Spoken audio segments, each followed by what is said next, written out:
Hey guys, I want to give a special shout out to Lacie or Coressel, Coressel.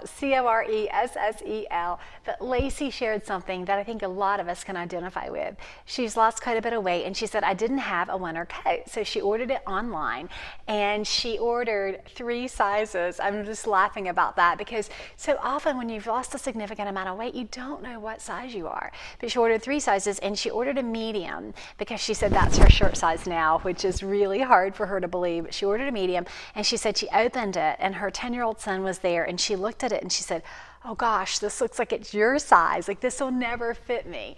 And she put it on and it fit. And she said, these are her words, she said it fit over my hips and I was even wearing a sweater.